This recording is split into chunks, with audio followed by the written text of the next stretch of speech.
Bom, eu vou agradecer então mais uma vez ao Dr. Ivan. Dr. Ivan foi a pessoa que me fez brilhar os olhos pelo APD, quando eu, em congresso, ele me mostrou de uma forma bem didática como que o APD pode acrescentar na nossa... nós que somos cirurgiões de catarata e como que a gente pode agregar qualidade na cirurgia do paciente, né? Então, Ivan, muito obrigado pelo convite, de verdade, se você está disponibilizando seu tempo, isso é uma coisa muito preciosa. E, bom, agora a palavra é sua, estamos aqui ansiosos. Se você quiser parar em algum momento para discutir alguma coisa, você pode ficar se sentir bem à vontade. E quem estiver assistindo, quiser pedir, fazer alguma pergunta, vai falando aqui no chat que eu vou liberando o áudio, eu vou tentando ajudar nessa interação. Tá bem, Ivan? Pode começar. Bom, boa noite. Boa noite a todos os amigos, colegas que se disponibilizaram a ouvir um pouco o que eu tenho a falar agora à noite. Agradecer, antes de mais nada, ao Grupo Médico de Olhos, agradecer ao Felipe, doutor Hamilton, Otávio, um prazer estar aqui com vocês sempre. Que quiserem, pode me chamar, eu adoro dar aula, é uma das coisas que eu mais gosto de fazer, então a gente está sempre disponível. Até estava conversando hoje com o Felipe, hoje à tarde, tentando entender um pouquinho melhor que nível de aula que ele queria. E aí, como a gente já falou que é uma aula específica para catarata, então eu vou dar essa aula de catarata, mas se o pessoal aí, os fellows, que ele falou que tem bastante fellow, ou o resto do pessoal, sentir que ficou uma aula talvez um pouco profunda demais, ou que talvez vocês queiram uma outra aula mais de fundamentos de topografia e de aberrometria, já falei para ele que eu estou disponível para a gente marcar essa aula quando vocês tiverem interesse. E vamos começar, então. Eu vou entrar na minha aula aqui. Essa aula, assim, quem já assistiu alguma aula minha sabe que eu gesticulo muito, faço muita coisa, uso lousa, eu mexo de tudo. Então, aí na internet a gente perde um pouco disso. Então, eu particularmente não me sinto extremamente confortável em dar aula na internet, porque acho que perde um pouco do brilho, digamos assim. Mas a qualquer momento é importante vocês pararem e me fazerem pergunta na hora, assim. Eu acho que é legal, qualquer dúvida que vocês tiverem, já tirar essa dúvida no momento que ela surgir, não deixar para o fim, porque às vezes perde um pouco o fio da meada e provavelmente a dúvida de você é a mesma dúvida de alguma outra pessoa. Tudo bem? Então vamos lá, deixa eu compartilhar minha tela aqui.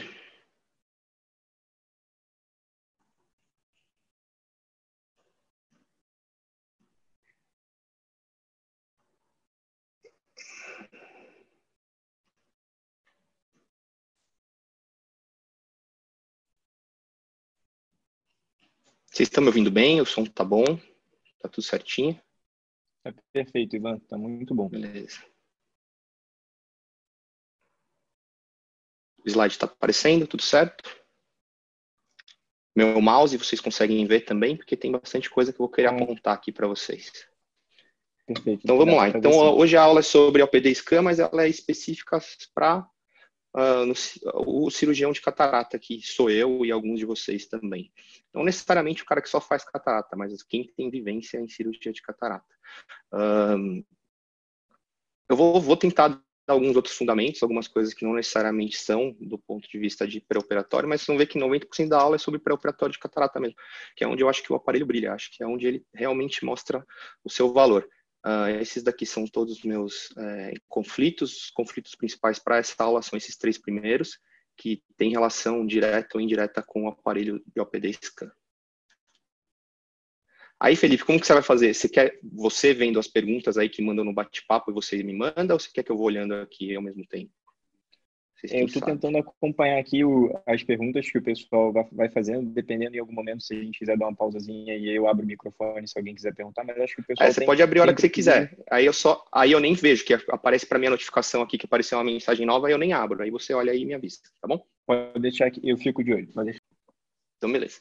Então, o APD Scan é um aparelho relativamente sofisticado e com muita informação. E esse talvez seja a parte ruim do aparelho. Ele é uma coisa que eu sempre falo para o pessoal da Nidec lá no Japão, que é extremamente acessível a modificações e atualizações. Infelizmente, o aparelho, por dar tanta informação, ele é um pouco assustador para uma pessoa que não tem muita familiaridade com o exame em si. Então, para tentar facilitar para uma pessoa que não é expert no exame, eu tentei simplificar o pré-operatório de catarata em 5 passos. E eu criei esse esse checklist de coisas que você tem que ver no exame para decidir qual que é a melhor lente que seu paciente deve utilizar. Então, os 5 passos que eu desenvolvi, eles funcionam da seguinte maneira. A primeira coisa, você sempre vai checar os anéis de Plácido, e eu vou passar passo por passo desses depois para vocês entenderem o que eu quero dizer com isso. Segundo passo é a questão do tamanho da pupila e da corda mu. O terceiro passo é o astigmatismo. Quarto passo, a aberração esférica. E, por último, a análise de coma. Então, isso daqui, e vocês vão ver que muita coisa que eu falo aqui não necessariamente é obrigatório você ter um OPD scan para usufruir desses conceitos. Você pode usar isso aqui num topógrafo de anéis de Plácido normal. Você pode usar alguns dados que eu vou falar para vocês no próprio Pentacam, por exemplo, que às vezes é até um aparelho mais difundido do que o OPD. Não são exatamente o mesmo tipo de aparelho, mas eles podem funcionar com valores próximos. Então, a primeira coisa que eu preciso analisar em qualquer topografia de anel de Plácido é a imagem dos anéis de Plácido. Não adianta eu ver apenas o mapa da topografia sem analisar antes como aquele mapa foi gerado. Se você tem anéis que estão cheios de rupturas, que estão com quebras, que estão com baixa qualidade de obtenção de imagem, consequentemente, o seu mapa gerado a partir desses anéis, ele vai apresentar também uma imagem ruim. Nesses casos aqui que eu estou mostrando, nenhum deles é um exame mal feito, mas aqui existem 5 córneas bem irregulares. Esse paciente aqui, por exemplo, da direita em cima, que você consegue ver até as RKs dele aqui cortando, você vê que esse paciente tem uma qualidade ótica bem satisfatória. Eu não preciso nem ver o mapa dele para saber quão irregular é essa córnea. Eu até digo para vocês que essa área mais plana aqui já era um coma contralateral nesse eixo, e provavelmente o paciente apresenta uma alteração desse nível.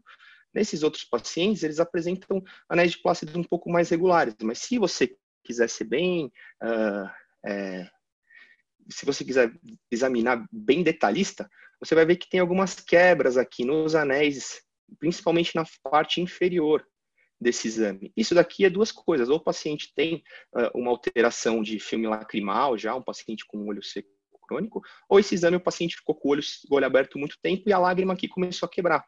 Isso daqui, com certeza, vai dar uma alteração na imagem topográfica. Não é tão central, talvez você tenha só uma ilhinha aqui de uma curvatura diferente, mas só isso aqui é suficiente para gerar uma alteração do seu mapa e talvez até gerar uma alteração das suas conclusões clínicas a respeito do olho desse paciente.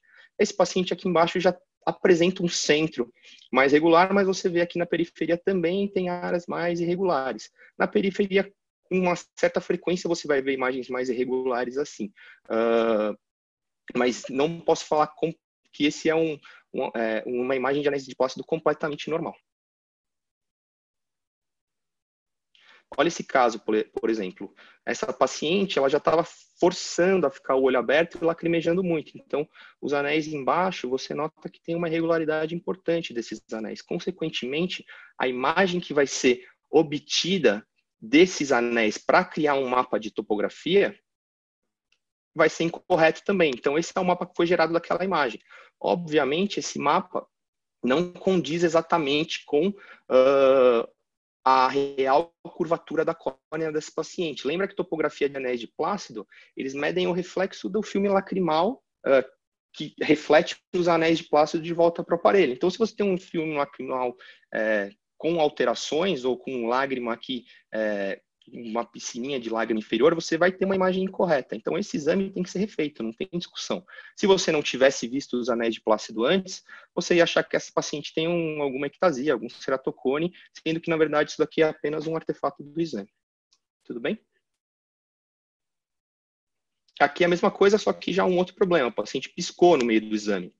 Então, se você nota aqui a imagem com os anéis de Plácido por trás da topografia, você vê que essa topografia não é condizente com a córnea do paciente. Então, esse exame precisa ser refeito, não tem discussão. Vocês vão ver que muitas das alterações, assim, sempre que você vê alguma imagem de topografia muito esquisita, que não é nada das coisas que você está acostumado a ver, ou das doenças de córnea que você já estudou, repita o exame antes de tirar conclusões, porque muitas vezes isso são artefatos, são alterações que depois que você repete o exame ou depois que você trata a superfície ocular desse paciente, ele apresenta resultados melhores. E aqui seria talvez o que a gente gostaria em todos os pacientes. Você vê que anéis bem delimitados, sem quebras, bem bonitinhos em toda a área mais central e paracentral da córnea. Isso daqui provavelmente é uma córnea sem alterações nenhuma. Então, a primeira coisa que a gente falou dos anéis de plácido, a gente vai pular para o ponto 2. Ponto 2 engloba tudo de pupila, tanto o ângulo capa ou a corda mu, como o tamanho da pupila. Então, lembrar que o tamanho da pupila ela afeta diretamente a qualidade de visão do paciente. Quem gosta de tirar foto sabe qual que é a importância da abertura da máquina fotográfica em relação à profundidade de foco, por exemplo. Aqui, o aparelho ele dá uma medida tanto da pupila fotópica. Então, durante a topografia, que os anéis de plácido ascendem, a pupila fecha por conta da luz e faz uma imagem do tamanho da pupila fotópica. E durante a aberrometria, que fica mais escuro o aparelho, faz o tamanho da medida mesópica. Então, você tem essas duas medidas formando a amplitude pupilar média, digamos assim, desse paciente. No caso aqui, esse paciente ele varia entre 2,7 de pupila fotópica a 5,13 de pupila mesópica. Então, entre aspas, quando está uma luz forte, o paciente tem em torno de 2,7 de pupila, e quando está com uma luz mais fraca à noite, por exemplo, esse paciente tem 5,13 de pupila. Onde que isso é importante? Principalmente nas suas indicações de lentes difrativas. Lembra que pacientes que apresentam, por exemplo, pupilas muito grandes, eles vão ter maiores efeitos fotópicos no pós-operatório. Então, esses pacientes vão sofrer mais de halos, de glare, de fotossensibilidade, de starbursts, todas aquelas alterações, aqueles efeitos colaterais que as lentes difrativas podem gerar. Pelo outro lado, se esse paciente tem uma pupila muito pequena, você não tem uma área uma área ótica de tamanho suficiente para pegar uma quantidade grande de anéis da lente. Então, o poder difrativo dessa lente ele já fica um pouco questionável. Quais são as métricas baseadas em evidências que a gente tem? Pupilas acima de 6 milímetros mesópicas tem uma maior chance de gerar problema, e pupilas fotópicas abaixo de 2 milímetros também. Ivan, mas eu já operei um monte de paciente mais idoso que tinha 1,9 de pupila, coloquei uma lente difrativa bifocal, trifocal, e esse paciente ficou com uma visão muito boa. Acontece mesmo, mas aí a questão é, será que esse paciente não teria essa mesma visão boa, com uma boa profundidade de foco, se ele tivesse colocado uma lente monofocal? Não necessariamente essa maior profundidade de foco é consequência da lente em si, mas é muito mais uma questão do efeito pinhole de uma lente pequena aumentando a profundidade de foco dele.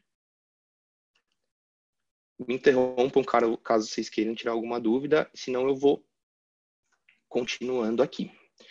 Então, esse exemplo é bem ilustrativo.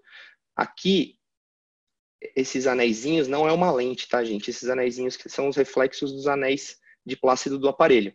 Então, esse ponto aqui, essa cruzinha com esse ponto mais branco, é o ponto de fixação do paciente, é o balãozinho que o paciente enxerga lá dentro do aparelho. Olha como o ponto de fixação dele está deslocado. Aqui seria o centro da pupila mesópica e fotópica, essas duas cruzinhas. Então, esse paciente, ele não enxerga pelo centro da pupila dele. Ele enxerga muito mais provavelmente nasal aqui do que do centro da pupila. De medida, esse paciente tem 0,9 de corda mu. Corda mu é o nome correto do ângulo capa. A gente fala ângulo capa, mas ângulo capa deveria ser um ângulo. Como a gente usa milímetros, aqui na verdade é uma corda. Seria o cateto do ângulo formado entre os dois eixos aí que a gente analisa, tanto o eixo pupilar como o eixo visual. É uma outra aula isso daí, é uma discussão talvez mais filosófica do que prática. Mas sempre que eu falar corda mu, ângulo capa, eles são a mesma coisa. Qual que é o problema aqui? Esse sistema óptico, denominado olho do seu paciente, ele não está colimado. Colimado é a denominação que a gente dá tanto em astronomia como em fabricação de equipamentos ópticos, que a colimação nada mais é do que o alinhamento de todos os espelhos e todas as lentes. A partir do momento que você está enxergando por fora do centro da pupila, ou pelo centro do cristalino, ou até mesmo pelo centro da córnea, esse seu sistema óptico não está colimado, ele não está mais com todos os eixos, com todos os raios centrais, eles não estão perpendiculares mais a todas as todas as estruturas refrativas. E isso gera baixa qualidade de imagem. Não necessariamente gera baixa qualidade de visão no olho humano, porque o olho humano tem vários outros mecanismos fisiológicos para tentar diminuir os problemas que essa falta de alinhamento gera. Mas quando você introduz uma nova variável não humana dentro do olho, pode ser que você gere alguns problemas. Então, vamos ver o que acontece aqui com esse paciente, caso eu decida colocar uma lente difrativa nele. Então, você fez uma cirurgia perfeita, uma REX perfeita, uma cirurgia tranquila, sem ruptura, sem nada, você implanta a lente no final da cirurgia desse paciente e centraliza ele no centro da pupila, que afinal de contas é onde você está deixando a área mais central do seu microscópio. O que acontece se você fizer isso? Se você centralizar no centro da pupila, o centro da sua lente difrativa vai estar bem no centro da pupila aqui, concordam? Então, por onde o paciente vai estar enxergando no fim das contas? O eixo visual dele real não vai estar no anel central, ele vai estar pegando já nos anéis difrativos. Qual que é o problema disso daqui? O anel central é onde a maior parte da energia luminosa para longe é transmitida. A partir daqui, você começa a ter maiores quantidades de energia luminosa para meia distância e para perto. Ivan, isso baixa a visão? Isso o paciente não enxerga de longe? Não é que ele não enxerga, mas quanto mais descentrada essa lente está, menor é a sensibilidade ao contraste desses pacientes. Então, lentes difrativas descentradas em relação ao eixo óptico do paciente geram uma pior da sensibilidade ao contraste desses pacientes, que já é pior do que um paciente normal, porque ele está com uma lente difrativa que divide a energia luminosa em focos diferentes. Ivan, tudo bem. Entendi a ideia, entendi o conceito, a figurinha é legal, só que eu não faço isso. No fim da minha cirurgia, eu peço para o paciente olhar, vejo o primeiro reflexo de Purkinje e alinho com o reflexo de Purkinje o centro da minha lente intraocular. Então, eu não preciso me preocupar com nada disso. O que você está falando não faz sentido. Concordo plenamente. A gente só tem um problema. As lentes intraoculares, nenhuma delas foi feita para ficar aonde o cirurgião quer. As lentes intraoculares, elas foram desenvolvidas tanto de duplo C, como essa daqui, como em prato, como qualquer outro tipo de tecnologia, elas foram desenvolvidas para ficar no centro do saco capsular do paciente.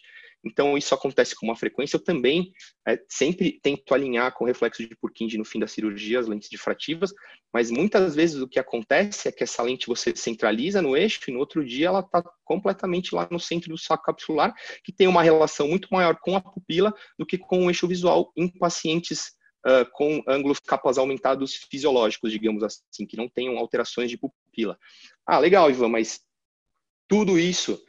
Então, por que ao invés de usar pupila, eu não uso o branco a branco? Até porque já foi falado há muitos anos pelo Holliday que o branco a branco tem uma relação muito mais fidedigna com essa diferença entre o eixo visual e o eixo anatômico do paciente do que a pupila, que pode ter alterações de íris setoriais que geram uma pupila deformada em pontos diferentes.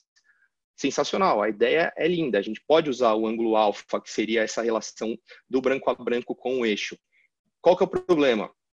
Eu ainda não confio muito nas medições de ângulo alfa. E isso é um protocolo que está sendo feito lá na Santa Casa. A gente já está na segunda fase. A gente fez primeiro um teste medindo, viu que as medidas não eram boas, e a gente está medindo manualmente para ver se tem diferença. E aparentemente tem mesmo. Então, o grande problema não é só com o OPD. Vários aparelhos que a gente já analisou, eles não fazem medidas do branco a branco. Na verdade, se a gente pegar aqui todo mundo da sala agora e cada um medir, colocar aqui nessa imagem onde está o branco a branco, eu te garanto que vai ter gente que vai colocar aqui, tem gente que vai colocar aqui, tem gente que vai colocar aqui, tem gente que vai colocar aqui. E isso, no fim das contas, para o branco a branco em si, para a medida, que é o que a gente usa na biometria, não faz tanta diferença. Mas a hora que você analisa o centro do branco a branco para considerar isso o centro anatômico do paciente, uma pequena variação dá uma alteração muito grande de medida no fim das contas. Então, o ângulo alfa, resumindo, o ângulo alfa seria ideal, mas as medidas dele não são muito confiáveis ainda. O ângulo capa, a medida é muito mais confiável, mas talvez ele não seria a melhor opção. Mas por conta das medidas dele serem melhores, ainda acho que vale a pena optar por ele. Então, aqui a gente tem os dois, só para vocês entenderem. Esse é um mapa de pupila, é um mapa padrão. Todos os mapas que eu estou mostrando aqui na aula são mapas padrões do aparelho.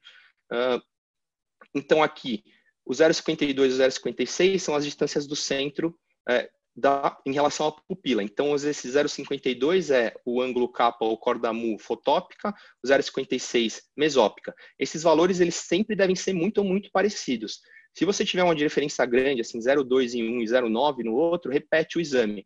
Muito provavelmente o paciente, no meio do exame, entre uma medida e outra, olhou um pouquinho para o lado, olhou um pouquinho diferente. Ao invés de olhar no cesto do balãozinho, olhou no balão propriamente dito. Só isso já é suficiente para dar uma diferença. Então, se você notar uma diferença muito grande nesses valores, isso não é normal. Você tem que repetir. Pode até acontecer, mas não é normal. E aqui embaixo tem as medidas em relação ao branco a branco. Então, aqui 0,7 e 0,62 são as medidas quando analisadas o centro do branco a branco, ou centro do limbo, digamos assim, que seria mais próximo do centro anatômico do olho, e aqui relacionado à pupila. Tudo bem por enquanto? Beleza. Tudo isso, o que você precisa saber do ponto de vista prático? Você tem que pensar que o seu ângulo capa, o seu ângulo alfa, o que você decidir usar, ele não pode ser maior do que metade do anel central, porque se eu pego metade do anel central e o seu ângulo é maior que isso, o centro do eixo visual desse paciente já está caindo um pouco fora desses anéis centrais da sua lente difrativa. Então, mais que meio anel central, você já tem um eixo que muito provavelmente vai ficar fora do centro do anel central da sua lente difrativa, e com isso você já tem uma chance maior de problema. Ah, Ivan, contraindicação absoluta? Não, não é. Eu falei para vocês, tem paciente que mesmo com a lente descentrada tem boa qualidade de visão, não tem sintomas, não tem queixas nenhuma.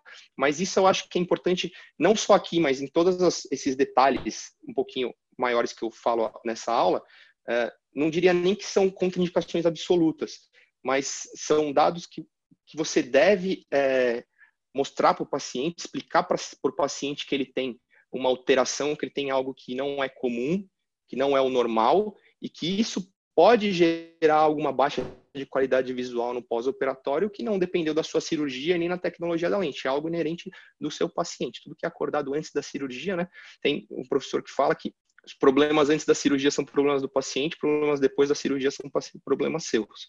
Então, tudo que você mostrou, explicou antes de acontecer, te alivia um pouco no pós-operatório, caso você tenha alguma insatisfação, digamos assim. E aqui eu deixei uma listinha com todos os tamanhos de anéis centrais das lentes mais utilizadas no Brasil hoje em dia, caso alguém queira tirar uma foto aí, mas depois eu posso mandar também. Então, vamos para o terceiro ponto, que é astigmatismo. O que você precisa saber quando você vai operar catarata em relação ao astigmatismo de um paciente? Você precisa ter duas informações. Primeiro, magnitude eixo, que eu chamo de análise quantitativa do astigmatismo, e depois uma análise qualitativa. Esse astigmatismo é bom, é tórico, eu consigo corrigi-lo com uma lente tórica, ou é um astigmatismo irregular, que eu não tenho um eixo definível, que eu não tenho como corrigi-lo de maneira puramente cilíndrica. Sempre correlacionar com o tamanho da pupila, essa questão de regularidade do eixo, e eu vou mostrar para vocês como isso. E outra ferramenta que para mim é padrão ouro do aparelho é a análise de posição de lentes intraoculares históricas no pós-operatório.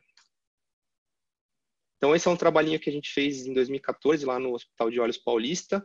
465 cirurgias realizadas por mim em 2014. A gente checou o astigmatismo de todo mundo no pré-operatório. Então, 40% dos pacientes têm mais que um de astigmatismo. Isso aqui condiz com os trabalhos maiores que tem publicados em periódicos. Isso daqui, então, imagina que seus pacientes que vão operar catarata, pelo menos 40% deveriam ter uma indicação de lente tórica. Eu não vou entrar em questão de contra-regra, a favor da regra, mas mais interessante do que isso, não sei, normalmente na aula eu pergunto para levantar a mão e tal, mas a grande maioria dos cirurgiões brasileiros operam superiormente, é exceção os médicos que operam temporal. Então, via de regra, e aí gente induzindo mais astigmatismo, induzindo menos, é outra aula essa também, ou não induzindo, você tende a sempre aplanar os meridianos mais verticais dos pacientes. Então, você tende a gerar um astigmatismo contra-regra na maioria dos seus pacientes. E o contra-regra a favor da regra, que é um conceito para a população em geral, para o para a população que tem indicação de cirurgia de catarata, ele não funciona muito bem, porque a maioria dos pacientes que tem indicação de cirurgia, por serem mais idosos, eles têm astigmatismo contra a regra, como a gente mostra aqui, e não a favor, como deveria ser se a gente pensar no nome. Isso é um ponto de confusão bem típico nos pacientes, nos médicos mais novos, achar que o a favor da regra é para todas as idades. Não é. A grande maioria dos pacientes que vão operar catarata, eles têm astigmatismo contra a regra. Se ele tem astigmatismo contra a regra e você opera em cima, você vai aumentar o astigmatismo que ele tem. Então, às vezes, nem é o 1 que eu mostrei no outro slide que já tem indicação de cirurgia de implante de lente tórica. Às vezes, menos que isso, talvez já tenha indicação. Principalmente quando você vai associar o uso de uma tecnologia difrativa, que você precisa de resultados de cilindro baixo para ter uma qualidade de visão satisfatória. Então, vamos analisar esse paciente. Isso aqui é um sumário de catarata. E aqui a gente tem o mapa axial da topografia. Isso aqui, um astigmatismo regular bem típico, um eixo mais curvo aqui vertical. Você vê que o eixo não difere tanto quando você analisa os dois lados da borboleta, tanto no mais curvo como no mais plano. Isso é um astigmatismo regular, simétrico. É um astigmatismo bom para a gente corrigir com uma lente tórica. O aparelho aqui, ele até dá uma suspeita de ceratocone, pode ser ceratocone mesmo, porque ele tem uma curvatura um pouco elevada. Mas para a gente que vai operar catarata, não importa tanto fazer o diagnóstico em si do ceratocone, basta eu saber se esse astigmatismo gerado pelo ceratocone, ele é corrigível ou não. Lógico que se é uma ectasia, e aí funciona até mais para marginal pelúcida, eu vou falar mais para frente, se você vê que é uma ectasia, você tem que explicar para o paciente que essa correção do astigmatismo é transitória, que muito provavelmente essa ectasia é progressiva e no futuro um astigmatismo mesmo bem corrigido talvez retorne. Mas fora essa parte, não é tanto uma questão de diagnóstico da doença da córnea em si, é mais uma questão de análise óptica e de qualidade de visão desse paciente. Esse outro paciente é a mesma coisa, só que você vê que a magnitude do astigmatismo dele já é muito maior do que do paciente anterior. Esse paciente é o paciente que eu brinco que é obrigatório você colocar uma lente tórica nele. Para mim, no meu consultório, obviamente, se o paciente tem condições, não existe mais operar um paciente desse sem o implante de uma lente tórica, porque você corrigindo a catarata dele, mesmo que seja uma catarata grande, mas mantendo ele com mais de 5 graus de astigmatismo, a qualidade de visão desse paciente nunca vai ser tão boa como poderia ser. Com uma lente tórica, esse paciente vai enxergar melhor do que ele enxergou na vida toda, porque ele sempre teve uma imagem aberrada por conta do cilindro dos óculos. Aí você vai colocar uma lente tórica, lente de contato, a lente de contato tórica roda, não fica tão confortável. Toda vez que ele pisca, muda muito a visão, porque o grau é muito alto. Aí ele não vai se adaptar a uma lente rígida. Então, esses pacientes têm uma indicação absoluta de lente tórica, ao meu ver. Aí sempre me pergunta, Ivan, e o grau? Para você fazer o cálculo biométrico, você usa os valores do OPD? Não. Para mim, padrão ouro para cálculo biométrico é a ceratometria do biômetro que você tem confiança. O OPD, ele tem uma função de você confirmar eixo, e aí sim, se você acha que está dando diferença entre um eixo de um aparelho e do outro, você pode usar sim o eixo do OPD, só que usando o eixo de regiões mais centrais, não usando o cilindro total, porque isso aqui pega uma área muito grande. E a questão principalmente qualitativa, é analisar se esse astigmatismo ele é regular e simétrico, se vale a pena corrigir ele com uma lente tórica. Tudo bem?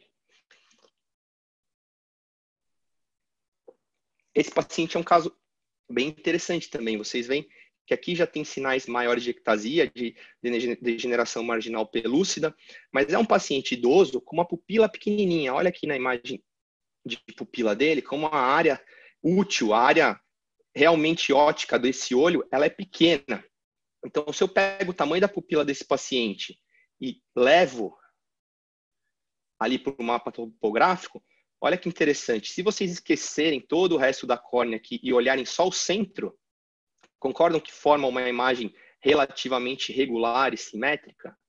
Obviamente que esse paciente, ele não vai ter uma visão perfeita com uma lente intraocular tórica, mas esse paciente vai ter uma visão melhor com lente tórica do que com uma lente asférica ou esférica, porque esse cilindro central faz diferença na qualidade de visão dele e depois você vai ter que corrigir ele com óculos. Ah, mas aí que tá Siva.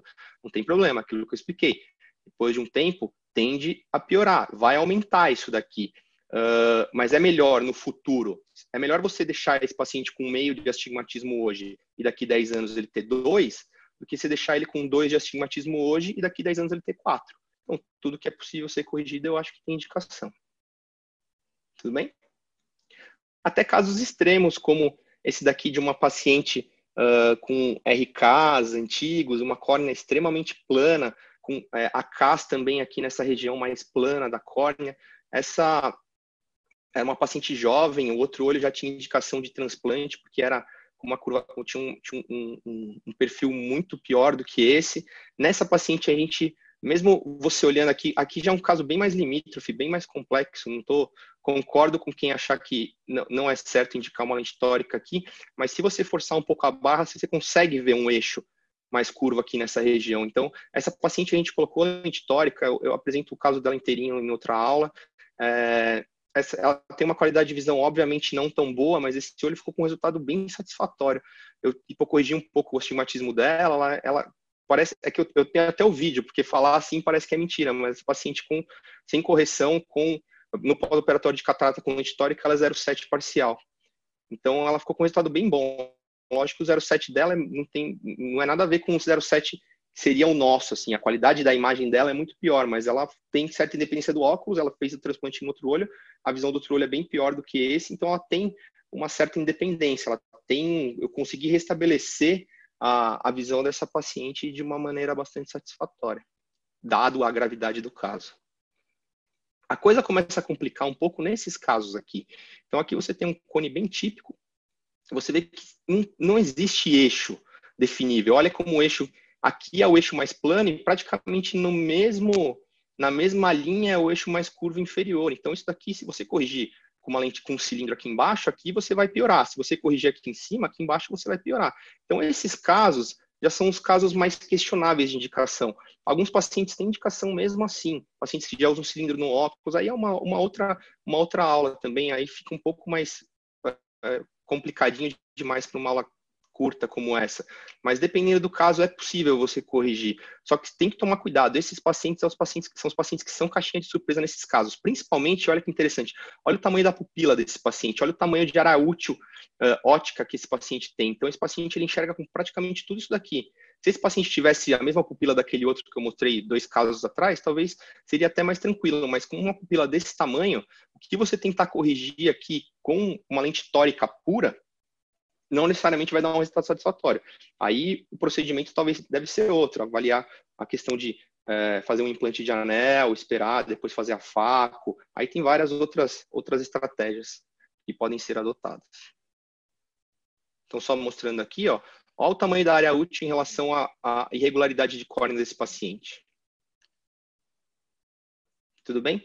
E por fim, na questão de astigmatismo, vamos lembrar, qualquer rotação de lente intraocular tórica gera uma perda do poder de correção cilíndrica dessa lente. Então, a partir do momento que eu tenho mais de 30 graus de rotação, então aqui a linha verde é o posicionamento da lil, vocês estão vendo os pontinhos da lil aqui atrás, aqui é o cilindro da lente, o vermelho é o mais curvo, todas as lentes que a gente usa, salvo alguns graus bizarros, elas têm o eixo, as marcações da lil no eixo mais curvo.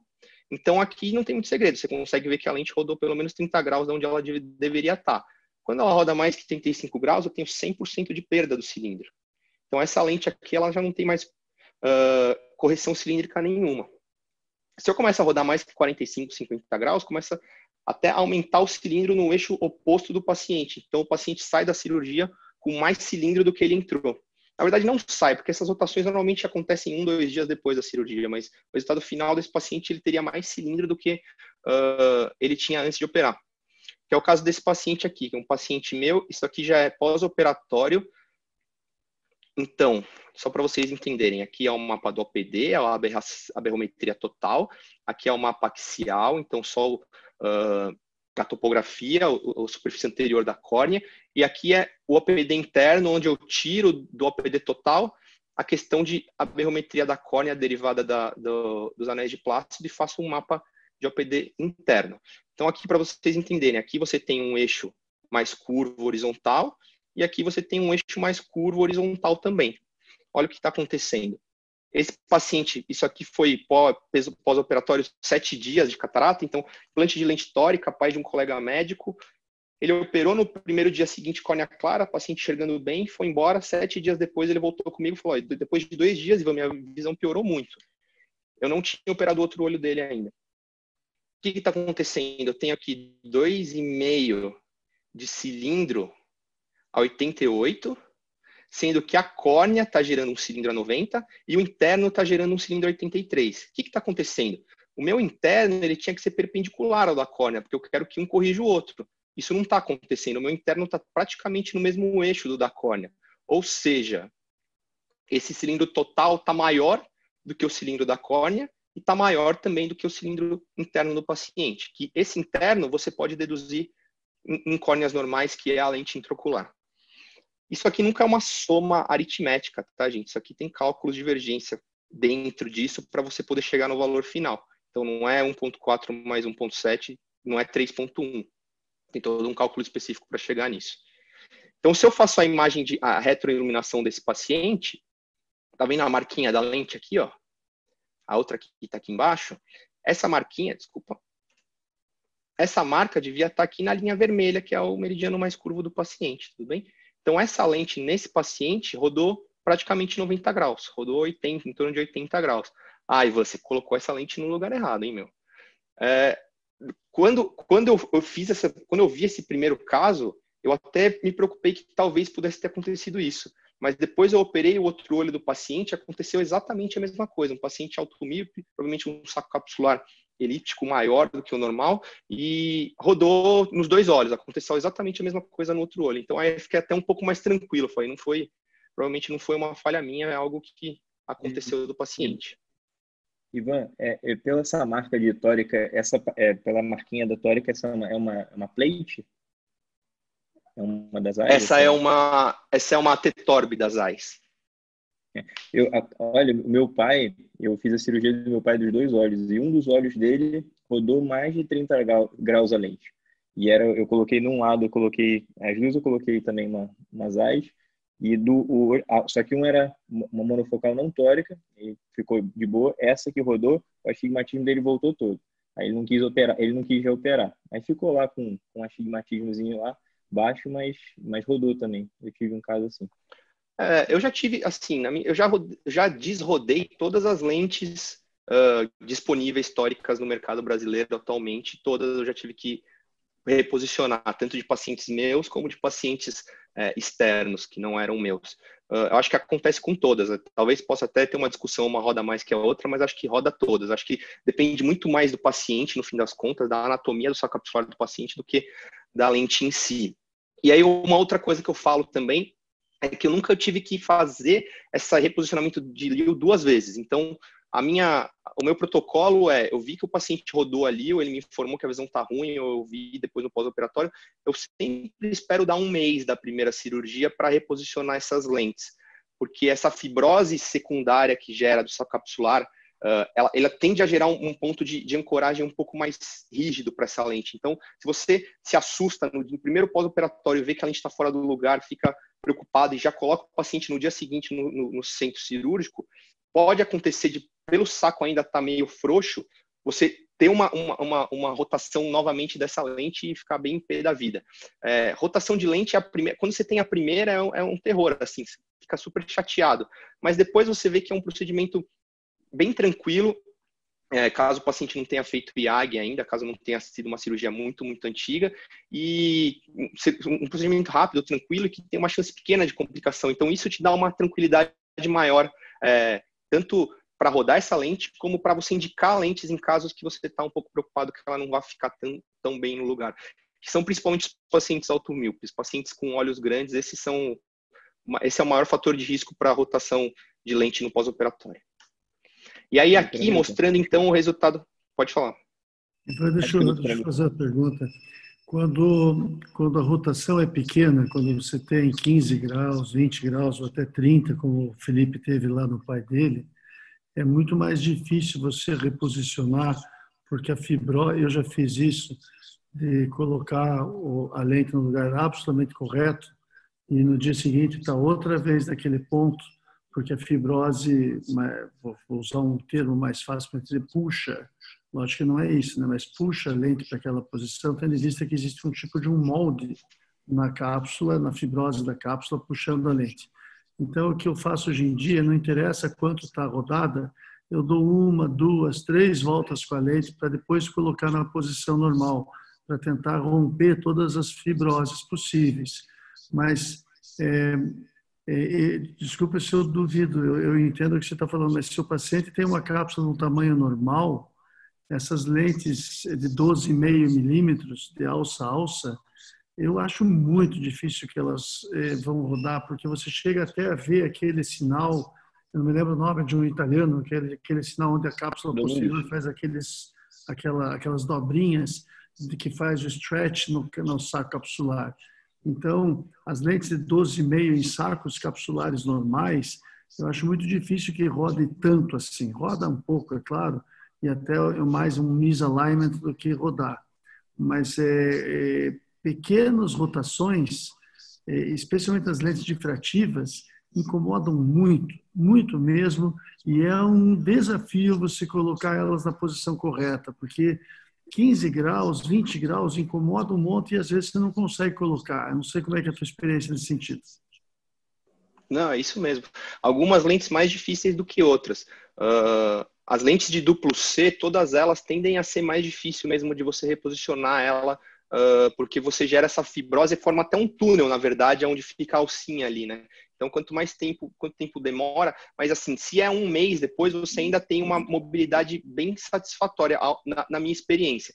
O grande problema, assim, cirurgia 6 meses, 1 ano, 2 anos, aí eu concordo que fica bem difícil, você às vezes não consegue nem tirar ela do lugar. Às vezes a gente tem que explantar a lente, por exemplo, e você não consegue tirar uma das alças, tem que cortar e deixar uma das alças dentro do saco capsular de tão fixa que ela tá. Mas é exatamente isso que o senhor falou, tem uma complicação, sim. Aí uma das vantagens, talvez, da lente em prato que a gente está falando agora seja essa. A lente de prato ela é muito tranquila de rodar e reposicionar, porque a hora que você mobiliza ela automaticamente quebra todas essas outras sinéquias. Então, você consegue fazer rotações grandes com uma certa facilidade. Eu acho essa talvez seja uma vantagem interessante desse tipo de desenho de lente. E aí, só para acabar aqui, pode falar. Pode falar. Não, pode. É porque já está surgindo um monte de pergunta aqui por conta dessa temática. O Dr. Murilo perguntou como é que você fez um segundo procedimento desse para tentar evitar rodar ali. E o Dr. Henrique Possebon, ele perguntou como é que você faz quando um dos eixos, né, você colocou certinho, mas o outro eixo ele está deslocado por conta de uma contração capsular. Né? Eu não sei se foi isso que eu entendi, Henrique, mas assim, um eixo está no lugar e o outro. Na verdade, acho que quando acontece isso, ela está desalinhada, né? Você vai ter que rotacionar de novo, porque você não precisa estar exatamente em cima dos 2 pontos que você marcou, né? Então vamos lá, assim, do ponto de vista de técnica cirúrgica, a única coisa que eu faço diferente é isso que eu espero pelo menos 4 semanas para fazer essa rotação, que foi nesse caso aqui. Exatamente esse caso foi o que aconteceu. E do outro, eu não entendi também direito o que ele quis dizer com a questão, não sei se é a questão da marcação em si, ou se é a questão não necessariamente, isso é importante, não necessariamente o eixo mais curvo da córnea é o eixo que você deve colocar a lente intraocular no final, depois de rodar, ou mesmo na cirurgia primária, no primeiro implante. Tudo isso é calculado, então a minha sugestão sempre é você utilizar o site do Astigmatismo Fix, por exemplo, ou a análise da Barrett de pós-operatório, para você decidir o ponto e o eixo ideal baseado na refração pós-operatória. Acho que isso é uma medida muito mais confiável do que simplesmente colocar no eixo mais curvo da córnea. Aí eu vou só terminar aqui esse casinho, só para terminar esse raciocínio, e aí a gente discute mais um pouco isso, caso vocês queiram. Então, esse aqui é aquele mesmo paciente, só que aqui eu já fiz a rotação dele. Esse paciente, ele está até dilatado por conta para analisar melhor as marquinhas da lente, vocês até conseguem ver aqui, essa parte mais verde, é a área da ótica da lente. Vocês estão vendo que aqui está azul? Essa parte periférica é onde está pegando fora da lente. Então, aqui ele está hipermétrope porque ele está, entre aspas, afásico na periferia. Aqui no centro, na zona ótica do paciente, é onde ele tem um valor mais próximo da hemetropia. Só curiosidade. Mas aqui, olha o que aconteceu. O astigmatismo da córnea dele continua contra a regra, mais ou menos em torno de 1,9, no outro era 1,8, então não teve muita diferença. Só que agora o astigmatismo interno da lente, ao invés de estar no mesmo eixo do da córnea, ele está num eixo quase que perpendicular. Ou seja, o resultado final de astigmatismo desse paciente, que era 2,5, agora depois de rodar essa lente está 0,25. E aqui está a imagem. Então, lembra que essas marquinhas da lente estavam aqui em cima? Agora elas estão aqui perpendicular, estão horizontal aqui. E aqui você consegue ver até o imprint que o Dr. Hamilton estava falando, das marcas que ficam da lente, da fibrose da lente no saco. Então, a lente estava exatamente aqui, ó. Tá vendo um lado do ático aqui e outro lado aqui. E aí eu rodei ela toda para essa posição e resolvi o problema do paciente. Vocês querem me perguntar mais alguma coisa agora, antes da gente continuar para o passo 4? Eu acho que pode ir tocando, Ivan, que eu estou aqui Beleza. tentando acompanhar as perguntas aqui, tá certo? Tá bom, aí se o colega quiser reformular a pergunta dele, que eu também não entendi exatamente o que ele queria me perguntar, eu respondo depois, não tem problema nenhum. Então, a gente falou da análise dos anéis de Plácido, falou da análise de pupila em ângulo kappa ou alfa, falou do astigmatismo, e agora a gente vai falar de aberração esférica. O que é aberração esférica? A aberração esférica é uma das aberrações de alta ordem, a aberração 4,4 nos polinômios de Zernike, e eu gosto dela, eu acho que ela é importante para o cirurgião de catarata, porque, querendo ou não, lógico que com magnitudes pequenas, a gente é a única aberração de alta ordem que eu consigo tratar, mesmo que parcialmente, com uma lente intraocular. Nenhuma outra aberração de alta ordem eu consigo corrigir com lentes intraoculares. Meu sonho era poder corrigir comas com lente intraocular, por exemplo, e isso não é possível. Então, se existe pelo menos uma correção parcial, acho que a gente tem que pelo menos saber do que se trata e tentar avaliar o melhor para o nosso paciente. Os benefícios reais desse tratamento são extremamente questionáveis do ponto de vista de qualidade de visão final. Mas o que a gente sabe é que, principalmente nos pacientes com pupilas grandes, a questão da aberração esférica nesses pacientes gera, assim, baixa de qualidade de visão e baixa sensibilidade ao contraste.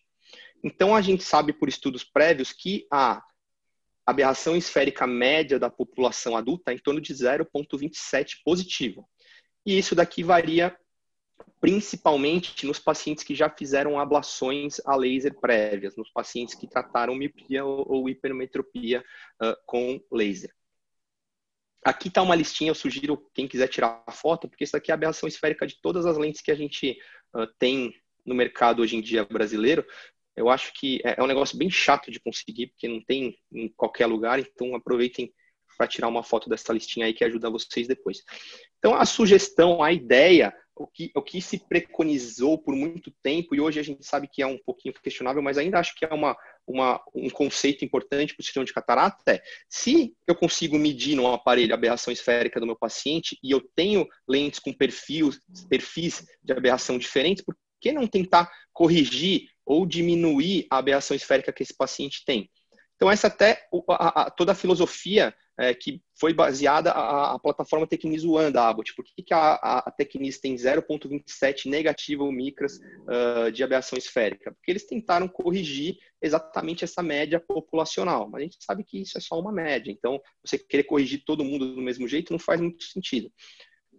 Ivan, você quer então que eu tenha todo esse portfólio de lentes no meu consultório para, dependendo do paciente, eu colocar uma lente com uma aberração assim ou com uma aberração assado? Não, não é esse o objetivo. É exatamente por isso que eu falei que não tem necessidade de você ser tão detalhista nesse ponto, mas a única coisa que eu quero de mensagem para vocês, que vocês tenham noção a respeito, eu não quero que vocês piorem a aberração esférica que esse paciente já tem. É isso que não faz sentido ao meu ver.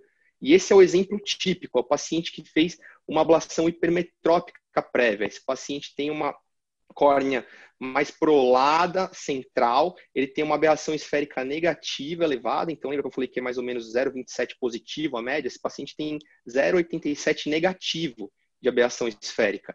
E aí você, conversando com ele no seu pré-operatório, você fala para ele que uma lente de asfericidade negativa é a melhor opção para ele. Talvez apenas por um benefício financeiro para o médico.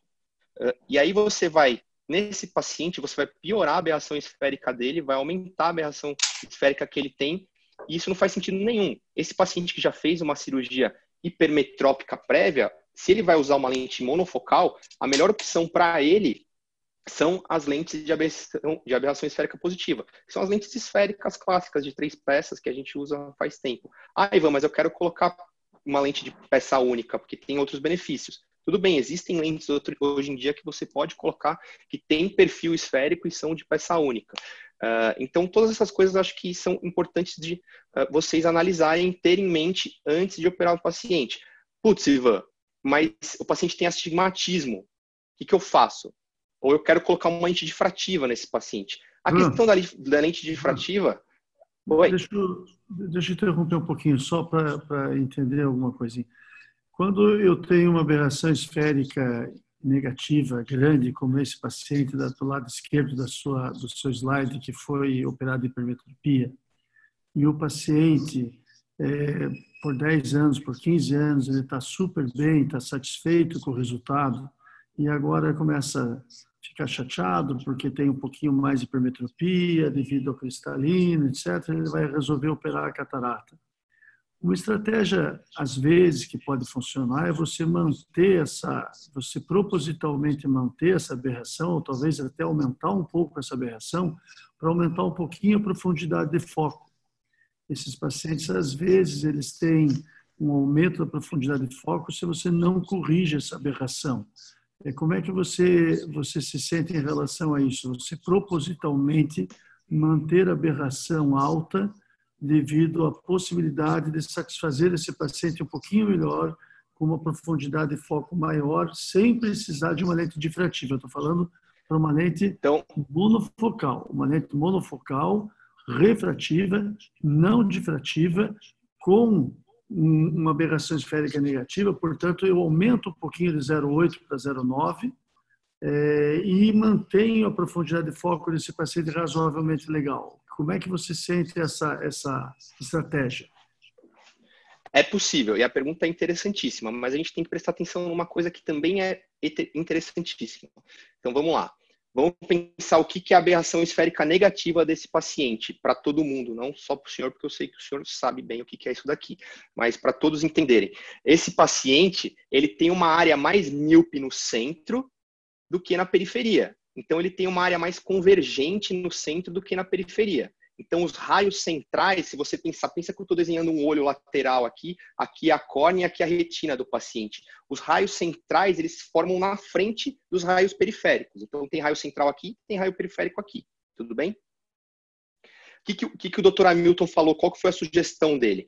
Se eu faço esse paciente, se ele tem essa aberração esférica alta e eu deixo um foco desse, o foco central, por exemplo, nesse caso não daria, eu teria que deixar o foco periférico para longe e o foco central para perto, porque o foco central é o foco mais míope. É possível. Só que qual que é o problema aí? Isso é bem interessante, tem trabalhos já mostrando isso. Se eu faço, o que acontece quando eu faço meu cálculo biométrico? Os meus biômetros, o que usa a área mais ampla de todos para medida, ele mede em torno de 2,5, no máximo 3 milímetros, não mais do que isso.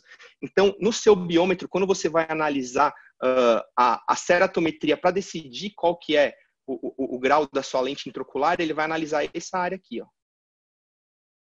Ele não vai ver essa área periférica, ele vai ver esse centro aqui. Então, o que vai acontecer? Lembra lá da retina de novo, eu estou mostrando. A parte central que você mediu é o que ele considera a emetropia. Vocês concordam? Ele está achando que o olho inteiro desse paciente é assim.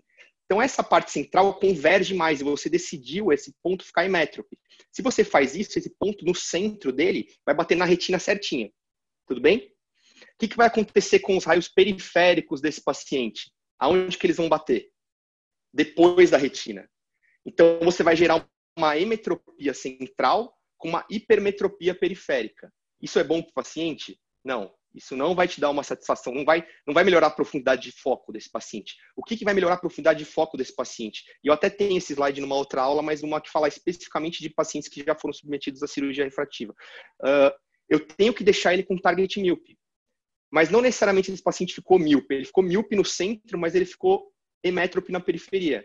E aí sim você gera essa bifocalidade que o Dr. Hamilton disse, que vocês acham que pode até parecer uma gambiarra, entre aspas, mas tem lente que está para ser lançada, lentes que prometem profundidade de foco, e elas fazem exatamente isso, elas geram um perfil de uma aberração esférica alterada para você gerar esses focos diferentes. Então, é uma estratégia possível sim, só tem que prestar atenção nessa questão da biometria, porque senão você gera, se você for para a emetropia nesse caso, você não vai gerar benefício nenhum. Interessante, lembra do Presby-Lazic? O Presby-Lazic trabalhava com isso também. Eu nunca fui muito adepto do Presby-Lazic, não gostava muito disso, mas ele trabalhava com isso, ele ia até o limite possível da aberração esférica. É interessante, eu não gostava no Lazic, no Presby-Lazic, mas na lente intraocular eu gosto um pouco dessa ideia, e eu estou muito interessado nessas lentes que deveriam ser lançadas agora no Brasil, não sei como é que vai ser Covid, talvez no segundo semestre, que justamente utilizam a aberração esférica para poder criar um aumento da profundidade de foco, ou seja, são lentes refrativas que têm o foco estendido, né? Que eles estão, justamente o que eles estão lançando agora são lentes refrativas com foco estendido, que teoricamente não tem os efeitos colaterais da difração para longe e tem a vantagem, claro que não é como a lente difrativa que vai focar 33 centímetros, mas dá uma boa profundidade de foco, trazendo um elan para a monovisão, a antiga monovisão.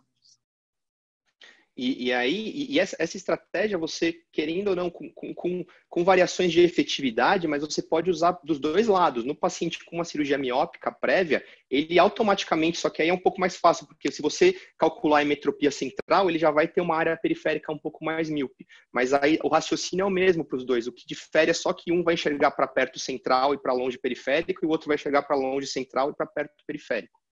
Isso depende muito do tamanho da pupila. Paciente que tem pupila muito pequena, não vai ser por isso que ele vai ter profundidade de foco, mas todo mundo que tem uma quantidade grande de cirurgia já viu paciente com lente pupila pequena e lente esférica e 20/20 J1. Acontece, é exatamente por conta disso que a gente está discutindo, por modulação de aberração esférica.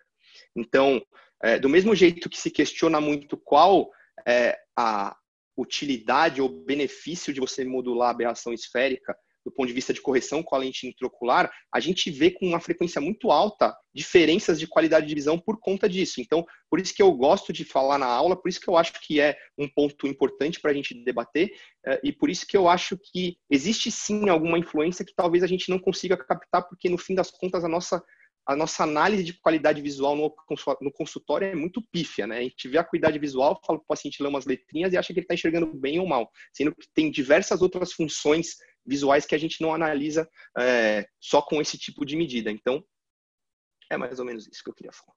E aí, então, voltando, Ivan, se eu for pensar em lentes difrativas, então, por conta dessas questões de aberração esférica, eu posso esquecer a lente difrativa para o paciente que já fez cirurgia refrativa, porque ele tem uma córnea doente, a visão é ruim, você falou que a aberração esférica alta não dá qualidade de visão boa, mas olha o que acontece, olha como existem pacientes pós-refrativa e pacientes pós-refrativa. Existe uma gama de muitos tipos de córneas diferentes nesses casos. E por isso que eu acho que o paciente deve ser analisado um por um para você decidir o que você vai fazer com ele na sua cirurgia de catarata. Então, esse paciente, por exemplo, ele tem aqui um K médio de córnea de 35. Você olha aqui no exame uma parte central bem aplanada, uma pupila grande, uma córnea com aberração esférica de 2,5, muito, muito elevado. Uma área de ablação pequena. Esse é o paciente que tem bastante sintoma fotópico, porque provavelmente ele tinha uma quantidade de miopia alta no pré-operatório. Esse paciente é um paciente questionável para uma lente difrativa. Será que você vai gerar benefício? Será que ele não vai ter uma baixa qualidade de visão alta no pós-operatório, simplesmente porque o olho dele não tem uma qualidade de visão satisfatória para um implante de uma lente trifocal, por exemplo? Será que nesse caso uma lente de asfericidade negativa simples não seja a melhor opção? Mas vocês vão ver que não são todos os casos assim. Esse paciente também fez uma cirurgia, uma ablação miópica prévia, mas você já vê que já é uma topografia muito menos grave, ele já tem uma aberração esférica de 1.2, bem menor do que do outro, já tem curvaturas não tão baixas, então aqui está começando a melhorar. Ainda tem uma pupila grande, ainda tem uma zona de ablação pequena, então ainda é questionável, mas você vai ver que eu tô melhorando os pacientes de propósito, mas esse paciente, ó, 0,800 de aberração esférica. Esse paciente, se eu coloco uma lente com uma quantidade de asfericidade negativa relativamente alta, eu consigo melhorar isso aqui para em torno de 0,5, 0,6, muito próximo do normal já. Vocês entenderam até aqui? Tudo bem? Último ponto é a análise de coma. Coma é uma aberração de alta ordem, que infelizmente a gente não tem mecanismo de correção dele do ponto de vista de implante de lentes intraoculares, tem de outras formas, mas não com implante de lentes, e ele é importante porque ele é a aberração de alta ordem que mais gera baixa qualidade de visão. É o que mais interfere das aberrações de alta ordem, é a que mais interfere na qualidade de visão do paciente. Vou voltar uma coisa na aberração esférica, que eu estava começando a falar e a gente mudou de assunto, mas se você tem um paciente, é importante vocês saberem que lentes tóricas e lentes difrativas, todas elas são asféricas. A gente não tem lentes tóricas e difrativas esféricas. Até tinha tórica até um certo tempo atrás, hoje em dia não tem mais. Então, você não tem como querer corrigir a aberração esférica de um paciente em um paciente que tem astigmatismo. E lembra que você sempre tem que privilegiar as aberrações de baixa ordem em relação às de alta ordem. Então, primeiro você corrige o astigmatismo, a hipermetropia, a miopia, tudo que o paciente tem.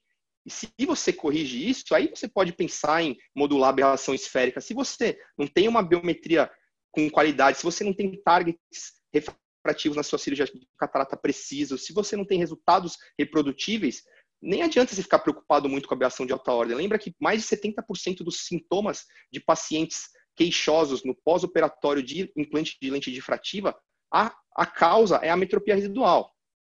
Então, se você tem um de astigmatismo, não importa se o paciente tem coma ou não. O astigmatismo é que está gerando o problema dele. E aqui, eu estava falando de aberração esférica, mas no coma é a mesma coisa. Vocês vão ver que tem casos, principalmente de implante de lente tórica, que a gente consegue colocar uma lente tórica para melhorar um pouco a qualidade de visão do paciente. Mas, obviamente, a gente não vai corrigir o coma dele. A gente vai manter esse paciente com coma elevado, mas com um cilindro menor do que ele tem hoje em dia. E com isso, a gente vai melhorar a qualidade de visão dele. Coma, eu acho que é uma coisa bem mais contraindicação de lentes difrativas do que a aberração esférica em si. Ele gera qualidades de visão bem piores do que gera a aberração esférica elevada. Então, nesses casos, eu vou dar um número mágico baseado em literatura 0,3, mas é uma literatura muito fraca, é um paper da Academia Americana de 10 anos atrás que ficou famoso porque foi citado no review do Journal da ASCRS de indicações de lente multifocal. A gente não tem uma evidência muito boa de nada sobre isso. E na minha prática eu sei que alguns comas um pouquinho maiores que 0,3 funcionam bem ainda uma lente difrativa se o paciente tem uma pupila pequena. Se tem pupila grande, complica tudo. Então aqui eu vou mostrar para vocês o que a gente gostaria. Ó. Aquele quadrinho que eu mostrei para vocês ali é esse quadro aqui embaixo, do canto direito, do mapa de catarata, do sumário de catarata. E aqui eu tenho um resumo das aberrações de alta ordem desse paciente. Qual que é o valor que eu quero para a cirurgia de catarata? Primeiro, eu não quero aberração de alta ordem total, porque total, ele está levando em consideração o cristalino do paciente. Esse cristalino do paciente eu vou tirar ele fora. Então, isso aqui não faz sentido. Interno é só o cristalino, não faz sentido também. O que eu quero da córnea. Eu quero o total de coma da córnea. É esse valor aqui do meio. Esse 0,093. Lembrar que o OPD, ele é um topógrafo de anéis de Plácido. Então, ele só analisa a superfície anterior da córnea. Isso é importantíssimo. Superfície posterior da córnea é medido por tomógrafo, Scheimpflug ou por OCT de segmento anterior, por que vocês quiserem, mas não por tomógrafo de anel de Plácido. Topógrafo de anel de Plácido. Então, esse exame eu não sei se ele tem astigmatismo posterior ou não, por exemplo. E eu também não sei se ele tem coma posterior ou não, por exemplo. Essas coisas acontecem mais em córnea doente, mas é importante vocês terem esse conceito, que muita gente se confunde. Nesse paciente está bom, ele tem um coma de córnea baixíssimo, quase zerado. Então, esse paciente tem uma qualidade de ótica satisfatória. E olha que interessante, ele pode ter um coma zerado com astigmatismo. Nem todo mundo que tem astigmatismo tem coma, e nem todo mundo que tem coma tem astigmatismo. Eles trabalham de formas diferentes. O que isso aqui quer dizer? Quer dizer que esse paciente, a partir do momento que eu corrigir a aberração de baixa ordem dele, tanto o esférico como esse cilindro, aqui embaixo eu tenho ó, a refração desse paciente, ó, mais 0,25 com menos 2,25, esse paciente, corrigindo as aberrações de baixa ordem, que é o que a gente cirurgião de catarata consegue fazer, ele vai ter um residual de aberrações de alta ordem muito baixo, e isso vai gerar uma qualidade de visão satisfatória nesse paciente. Tudo bem? Aqui já é problema. Então, o mesmo quadrinho, eu vou mostrar primeiro o valor e vocês vão entender por quê. Estava em 2,673, já é um valor muito maior do que era no outro exame. E olha o que acontece aqui. Está vendo que esse paciente já tem uma suspeita de ectasia inferior, uma pupila muito grande. Isso daqui é problema. As duas coisas, isso é importante. Córnea ruim e pupila grande, as duas geram problemas. Olha isso daqui. Esse paciente tem uma córnea aparentemente boa. Ele não é ele tem cilindro, obviamente, mas ele não tem uma córnea com sinais muito claros, nítidos de problema. Mas se você vier aqui na tabelinha, você vai ver que ele tem um índice de coma elevado também. Por quê? Porque a área de análise desse paciente é muito alta, ele tem uma pupila muito grande, ele tem uma área de córnea funcional muito grande. Quantos mais pontos de córnea você usa, mais heterogênea ela vai ser. Isso pode ser uma córnea normal, não precisa ser uma córnea doente. Lembra que a córnea, ela não é completamente esférica e não tem um raio de curvatura perfeito em todos os seus pontos. Esses pontos variam. Quantos mais pontos eu usar, mais problemas eu posso ter. É lembrar que pupila grande é boa porque entra bastante luz no meu olho. Eu tenho bastante energia luminosa. Isso melhora meu contraste, isso gera benefício. Só que nosso olho não é uma estrutura óptica perfeita. Então, seria bom, se todo mundo tivesse uma córnea perfeita, um cristalino perfeito, todo mundo ia usar midriático para enxergar a maior quantidade de luz possível, porque isso ia dar uma qualidade de visão muito melhor. Mas isso não acontece por quê? Por que a pessoa enxerga mal depois que dilata? Fora a questão da acomodação. Porque você começa a utilizar uma área de córnea que você não utilizava antes. E essa área de córnea não necessariamente é perfeita. Então, para acabar, resumão, os 5 passos que eu dei para vocês. Primeira coisa, vocês vão analisar anéis de Plácido. Depois, a questão das cordas e tamanho da pupila. Então, corda meio anel central. Lembrar que pupila para lentes difrativas, o ideal, maior que 2 milímetros, menor que 6 milímetros. Avaliar astigmatismo, sempre a questão de magnitude, questão do eixo, sempre checar se o eixo bate entre o biômetro e o OPD. Isso é um sinal muito bom de que você vai ter bons resultados com o implante da lente tórica. Analisar a aberração esférica, tomar cuidado com as aberrações esféricas muito negativas e lentes difrativas, porque você vai obrigatoriamente aumentar essa aberração esférica negativa, e se você coloca uma lente difrativa, junta 2 problemas e talvez isso não gere uma qualidade de visão satisfatória para o seu paciente. E por fim, sempre ver se esse paciente tem um valor de coma baseado no RMS aumentado. Os valores acima de 0,5 são os que geram maiores problemas. Então, eu deixo aqui meu e-mail, deixo meu telefone, vocês fiquem à vontade para me contatar sempre que quiserem. Sempre que vocês tiverem algum caso diferente de OPD ou tiverem alguma dúvida, me mandem. Não só porque eu quero ajudar, mas eu também tenho curiosidade de ver casos diferentes, então pode compartilhar comigo se vocês verem alguma coisa que vocês não estão acostumados. Agradecer a organização novamente e eu vou deixar aberto para dúvidas aí. O doutor Hamilton já está fazendo sinal ali que ele quer perguntar. Ivan, aquele trabalho teu de astigmatismo pré-operatório que você avaliou 400 olhos foi publicado no Investigative, é isso? Foi no Jornal da Arvo, né? Na verdade é um pôster da Arvo, né? Não é um trabalho publicado completo. Eu achei que era uma publicação no Investigative, porque publicar no Investigative é difícil, eu ia te dar os parabéns. Que na verdade todas... Ele é publicado no Investing, mas o Investing tem os anais da Arvo, né? Todo ano sai os papers da Arvo, todos saem no Investigative. O Investigative, só para o pessoal que é fellow aí, que está trabalhando conosco, o impacto dessa revista, eu não tenho certo, mas eu acho que são 50 vezes maior que o impacto de uma revista comum. E publicar no Investigative não é fácil. Quem publica lá um trabalho grande mesmo não é brincadeira. Parabéns pela tua aula, Ivan. Adorei a aula. Obrigado. Ele tem uma pergunta melhor do que a minha. Fala aí, Otávio.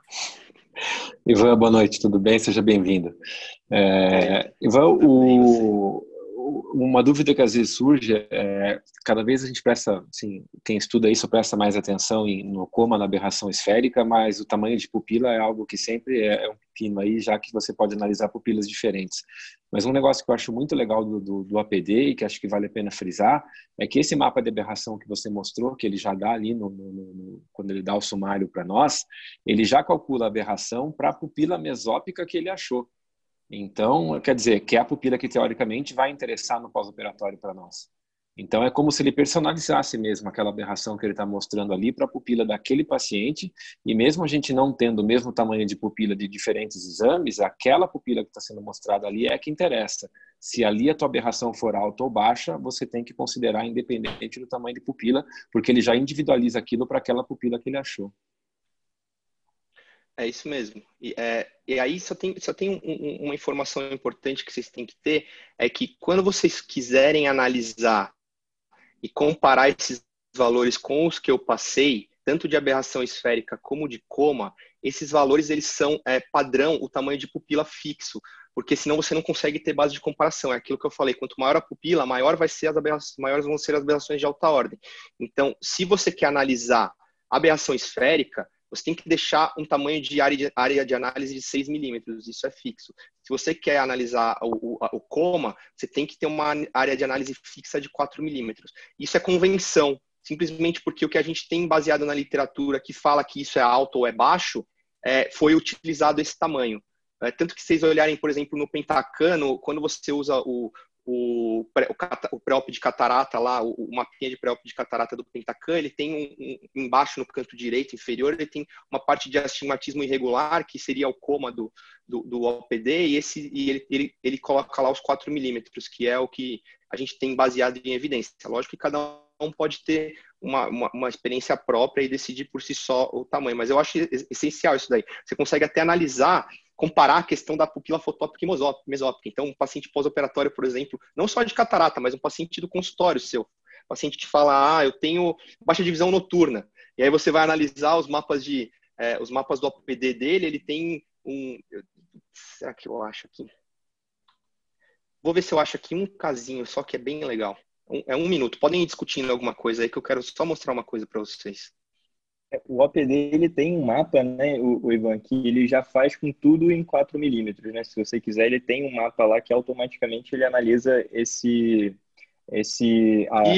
o padrão do aparelho. O padrão do aparelho é usar essas análises fixas, mas você pode mexer em tudo lá. Você tem diversas formas de analisar lá, e isso eu acho bem interessante. Eu só quero achar um casinho aqui que é muito legal e exemplifica isso que eu falei. Então, se vocês quiserem bater papo de qualquer coisinha, eu só preciso achar uma aula aqui, 1 minutinho. Deixa eu ver se eu consigo compartilhar.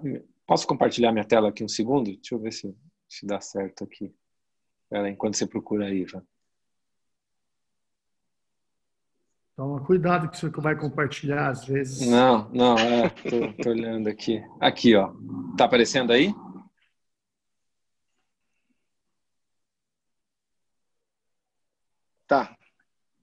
Tá, peraí que eu apaguei agora. Peraí, um segundo.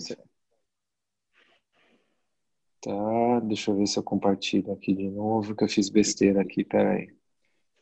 Ivan, a gente tem, só para te falar, tem umas perguntas depois que o pessoal fez e 2 pessoas levantaram a mão, o Dr. Ricardo Cebrian e a doutora Alana. Né? O Ricardo é do nosso corpo clínico aqui. Eu achei meu slide aqui, se vocês quiserem eu já mostro agora ou mostro depois, do jeito que vocês preferirem. Só compartilhou agora? Não. Aqui não, doutor Otávio. Não. Compartilhou por um tempo e saiu, Otávio. Tá. Não, é só assim, que uma das coisas que quando eu comecei a ver os resultados de OPD, eu falei assim, mas não é possível que tudo isso de número que está aí seja, né? Será que é verdade mesmo que esses japoneses conseguiram tudo isso? E é um OPD que eu tenho, por coincidência aqui de um caso que eu vou relatar, assim, é uma Restore tórica implantada, onde eu fiz o OPD e ele dá assim, cilindro total 0, e daí ele acha cilindro corneano de 1,37, cilindro interno de 1,26, ele mostra exatamente o que a lente tórica está dando, e inclusive o cilindro final é 0, porque o interno e o da córnea não podem ser iguais, porque tem distância vértice. Então, assim, é impressionante a capacidade que esse aparelho tem de repetir as coisas. É absurdo. A questão ótica do OPD é incrível, assim, e para vocês terem uma ideia, o Gatinel, que é um dos caras, uma das maiores assumidades da questão de análise ótica de olhos humanos, assim, um cara que é oftalmologista e tem PhD em matemática, e ele usa o OPD, ele usa do ponto de vista investigativo mesmo, a parte da questão da aberrometria do OPD, ele usa aquilo para desenvolver coisas novas. Então, a tecnologia é muito, muito bem feita, assim, o aparelho é muito bem feito dessa parte. Tem outras discussões, outras queixas, outras coisas que não funcionam tão bem, mas a parte do aberrômetro em si é muito legal. E aí tem todas, eu vi que você tentou compartilhar uns mapinhas de PSF que são super legais também, tem várias coisas que é aquilo que eu falei pro Felipe, aí seria uma outra aula para eu tentar falar umas coisas mais gerais, assim, a gente pode marcar um outro dia. Porque eu queria mostrar para vocês... Ele mostra o PSF grande interno da lente tórica, ele mostra o PSF da córnea, que também é ruim, e um PSF total quase zero, quer dizer, ele mostra a lente tórica anulando. Muito legal, né? É muito legal. É bem isso mesmo. Eu acho que é muito... Desculpa, Ivan, a função PSF... Pode falar. Você vai ter que voltar, viu, Ivan? Não tem outro jeito, não. Porque a tua aula foi muito boa, tá todo mundo gostando. Eu adorei também e não tem outro jeito, nem que se seja na marra, você vai ter que voltar mais uma vez. Mas vamos, com certeza. A função PSF, eu acho fantástica, realmente, desse aparelho. E aquela função que faz o equivalente do PSF com uma imagem, para você tentar mostrar para o paciente e tentar ver se aquilo que o paciente nos fala é mais ou menos aquilo que ele está vendo. Exatamente. Não é infrequente que após uma cirurgia com uma lente difrativa, o paciente tenha queixas que a gente não consegue detectar nem na tabela de Snellen, nem na refração, e aí você faz o PSF, você consegue entender um pouco melhor o que o paciente fala. E o APD tem, além do PSF, tem uma imagem que ele pega aleatoriamente, uma imagem de qualquer cena. Uma simulação de acuidade visual. Uma simulação. Acho fantástica essa função também. Mas volta aí para você. E desculpa, Otávio, quando você estava falando, eu brinquei um pouquinho com o meu cabelo aqui, mas depois eu te conto. Tá, um abraço. Bom, assim, ó, eu vou mostrar aqui. Fazer o seguinte. Desculpe, Ivan, só porque eu sei que você já está um tempo com a gente aqui, eu sei que você também aumentou a família recentemente, então deve ter que dar o tempo aí para... Tá dormindo já, casa, tá tranquilo. Né? Deixa eu mostrar esse casinho para vocês, é legal. Isso. Antes de começar a discussão, eu quero só mostrar, é um slide só. Aí a gente continua. É de uma aula que eu dei no México ano passado, e é de uma paciente que ela tem 40 anos, ela tinha passado em 4 médicos diferentes antes de passar comigo. Ela tinha uma baixa qualidade de visão, mas ela era 20/20. Só que ela era muito insatisfeita com o quanto ela enxergava. E ela tinha muita queixa daquilo que a gente estava conversando agora mesmo, de visão boa de dia, visão ruim de dia, visão boa à noite, variava. Ela tentou fazer 3 óculos em menos de 6 meses, os óculos não funcionavam, ela ficava desconfortável. Então esse daqui é o OPD dela, o mapa do overview. Olha que ela tem uma pupila grande, e isso aqui é interessante. Olha como o centro da área visual dela é mais convergente, menos convergente, desculpa, do que a periferia. Não, desculpa, mais convergente do que a periferia. Então, aqui no centro, ela tinha 8 dioptrias de miopia. Então, se essa paciente sair no sol, a pupila dela fecha aqui onde eu tô com o mouse, do nada ela tem menos 8 de miopia. Aí, à noite, a pupila dela abre um pouco, você tem uma área mais periférica, que não pega mais essa área central tão convergente, e ela já não tem mais tanta miopia, ela vai para 3 de miopia, seria aqui o 6.4. Aí você fala, meu Deus, o que está acontecendo com isso? Você fala, não, Ivan, mas a aberração esférica do paciente está normal, mas isso daqui é a aberração esférica da córnea. Então isso daqui não é uma alteração da córnea dela, esse OPD aqui não é, por exemplo, um LASIK hipermetrópico que está gerando uma área mais convergente central, alguma coisa está errada. Se olhar a córnea dela, não tem uma alteração muito bizarra. Mas se você vai no OPD interno, isso vocês vão ver com uma frequência relativamente grande. Ela tem essa área, esse trefoil esquisito aqui no centro, convergente, alguma coisa estranha. Você fala, tem alguma coisa errada. O outro olho, ela tem exatamente a mesma coisa. Aí você vai, você dilata ela, examina com um feixe bem curtinho, ela tem um cristalino transparente ainda, mas você nota que ela tem uma área com um índice de refração maior no centro do cristalino do que na periferia. ela tem o que eu chamo de catarata nuclear de alto índice, e é super pequenininha, como se fosse só o núcleo fetal dela, não é nem o núcleo mais adulto. E isso está gerando uma miopia tão grande no centro que está deixando ela desconfortável. Só que é uma paciente com 40 anos e 20/20 de visão. E aí você fala, o que você faz com ela? E conversei bastante, discutimos, expliquei tudo para ela, uma paciente super sensata, super fácil de conversar. E a gente decidiu, eu implantei lente trifocal tórica nos 2 olhos dela, ela é advogada, cirurgia tranquila nos 2 olhos, a hemetropia, o cálculo biométrico eu acertei bem certinho, o paciente ficou 20/20, J1, enxerga tudo, super satisfeita, fala para mim, a melhor coisa que eu fiz na minha vida, devia ter feito logo 6 meses antes, quando começou os sintomas, e resolveu o problema. Só que é algo que, se você não tem as ferramentas, ou se você não faz um exame clínico bem apurado, você passa um óculos para ela e não percebe, você não entende. Se você faz a consulta em 10 minutos, você acha que é só uma miopia estranha, passa e manda embora. E não necessariamente é isso. E esse é um caso bem bonito, bem ilustrativo, por isso que eu quis mostrar ele para vocês. Ivan, eu acho que você não chegou a receber, na chamada da tua aula que eu passei para o grupo, tinha justamente assim, vem aprender por que pacientes com 20/20 de Snellen às vezes se sentem muito bem após a cirurgia de catarata. E eu me lembro disso em 1986, que eu fiquei com o Dr. David McIntyre em Seattle, lá no estado de Washington, e ele tinha escrito um artigo de um paciente que tinha que tomar antidepressivos porque ele não se sentia bem com a visão e ele tinha 20/20. Já tinha ido em várias pessoas e ele daí operou esse paciente e ele melhorou muito a qualidade de vida do paciente. A gente não tinha ainda tudo isso, mas já existiam indícios de que o 20/20 de Snellen é uma tecnologia de 1862, faz exatamente 158 anos. Não significa que não seja útil, e é extremamente útil, e nós sabemos muito bem como é que funciona. Mas é absolutamente errado você basear o teu diagnóstico de se o cristalino está normal ou não na acuidade visual de Snellen. E isso é importante a gente deixar claro. Porque você opera pacientes que têm 20/20 de visão, eu opero. Dependendo do paciente, a gente opera. E os pacientes ficam satisfeitos. Agora, com esse recurso que a gente tem, que é o OPD, a gente vai ter muito mais embasamento e evidência científica para poder indicar cirurgia. É lindo o caso que se mostrou, meus parabéns. Ainda mais ganhou a minha admiração, meus parabéns. Obrigado. Temos perguntas aí, Felipe? Isso. Eu lembrei que o Dr. Ricardo Cebrian é um colega nosso aqui, muito experiente também.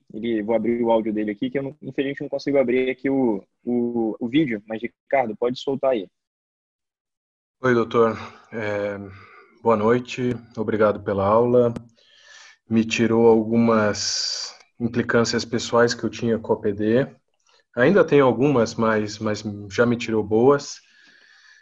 Indo para o teu 4º passo da aula, aberração esférica, quero te propor um caso simples de um paciente que tem uma aberração esférica positiva de 20. E eu quero só corrigir a visão de longe dele, não estou pensando em profundidade de foco, então uma lente WF para ele funciona muito bem. O problema é que ele tem uma distância capa muito alta.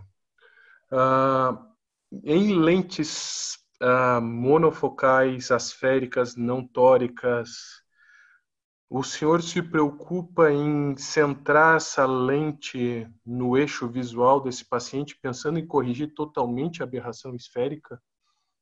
Já viu isso? Faz como essa centralização? Pergunta excelente. Boa noite, Ricardo. Obrigado aí, achei excelente. Qual que é a provocação que ele está fazendo?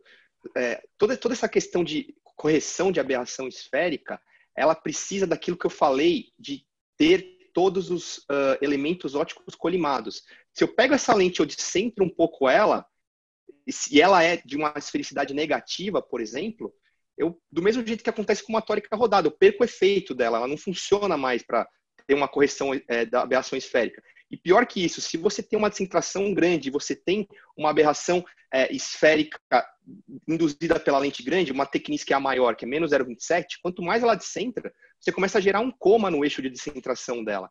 Então, essas coisas são detalhes importantíssimos. Nos pacientes que têm um ângulo capa muito grande, você está preocupado com isso, o ideal talvez sejam as lentes de asfericidade neutra, de asfericidade zero, que é uma lente realmente asférica. Porque essas lentes, sim, elas são de centração independente, digamos assim. Existem lentes, agora a Roya diz que tem uma lente que tem um perfil de asfericidade que ela neutraliza essa questão do descentração e, além disso, ela gera uma profundidade de foco maior por conta desse desenho meio em donut. O donut nada mais é do que uma área paracentral um pouquinho mais convergente do que a central. Então, ela muda um pouco esse perfil de asfericidade, saindo do centro e indo para a periferia e, teoricamente, eles geram esse benefício. É aquilo que eu falei para vocês, entra muito naquela questão discutível ainda do papel da aberração esférica na qualidade visual final do paciente. Mas se você tem um paciente que tem um ângulo capa elevado e tem uma pupila grande, por exemplo, você está receoso com essa questão da descentração, você pode primeiro centralizar, mas centralizar uma lente sem anel é bem complicado, assim, é bem no olhômetro, no chutômetro, assim, você não consegue saber exatamente onde é o centro da lente intraocular. Se você está receoso, aí uma lente de asfericidade neutra talvez seja a melhor opção nesse paciente. Joia. Respondi, era isso? Era isso. Eu tinha preocupação de como centrar a lente que não tem o anel. Não dá, é complicado. Ótimo, já me sanou a minha dúvida. Obrigado. Beleza. O Dr. Ivan, assim, tem uma pergunta aqui que veio pelo quadrinho aqui, o box de pergunta, né, question and answer aqui. Um paciente, um participante anônimo, ele perguntou por que em paciente em pupila pequena e lente esférica, às vezes atingem 20/20, né? E J1, por que ele consegue ter essa quantidade de profundidade de foco usando uma lente esférica e por conta da pupila pequena? O principal fator é o efeito pinhole da pupila pequena. Então, você tem uma área de córnea utilizável menor. Quanto menor essa área, funciona exatamente como o pinhole do Greens que a gente usa. Então, você tem uma profundidade de foco melhor. Mas, dependendo do paciente, a lente esférica entra naquilo que a gente conversou com o Dr. Hamilton de aumentar também a profundidade de foco por modulação da aberração esférica final desse paciente. Uma coisa que veio na minha cabeça agora, que a gente estava falando antes da centralização de lente, uma coisa que às vezes eu faço quando eu uso lá no hospital, eu uso o Calisto com realidade aumentada, que você consegue ver o centro, o eixo óptico do paciente baseado no exame da biometria do paciente. Uma coisa que veio na minha cabeça agora, como o aparelho centraliza a REX no eixo visual do paciente, você pode talvez colocar um desenho de cápsula REX lá de 6, 5,5, 6 milímetros, que é o tamanho da ótica da lente. Aí na hora que você for centralizar uma lente, mesmo que ela não tenha os anéis, você liga o círculo da cápsula REX ali e coloca a lente dentro daquele círculo. Então, da pergunta antes dessa que me fizeram, talvez se você quiser fazer esse tipo de centralização, acho que é possível dessa forma. Legal. Ivan, assim, ó, dos 5 passos que você passou para a gente, que eu acho que assim torna a coisa didática para a gente poder se posicionar durante a leitura do exame. Dos 5 passos, qual desses 5 você acha que seriam os 2 principais para você levar em maior consideração? Por exemplo, aqui se tiver uma alteração assim, porque como você falou, às vezes uma aberração esférica um pouco alterada não é uma contraindicação absoluta para fazer uma lente difrativa, por exemplo, ou alguma coisa de limítrofes, né? Mas qual desses 5 você conseguiria eleger como os mais importantes assim para levar em consideração na escolha da lente? Eu fiz isso meio que proposital, assim, a ordem dos passos, porque, na verdade, assim, é meio que igual a FACO, é meio passo dependente. Se você tem um problema num passo antes, você talvez nem precise ir todos os passos até o final. Então, sem dúvida, se você tem, nem dá para colocar nessa sua pergunta, mas se você tem anel de plácido errado, acabou, já não tem discussão. Não adianta você discutir no resto da aula inteira. Se você fez um exame e os anéis de plácido não estão do jeito que deveriam estar, acabou, morreu, esquece a aula, faz o exame de novo, aí depois você vai pensar na aula.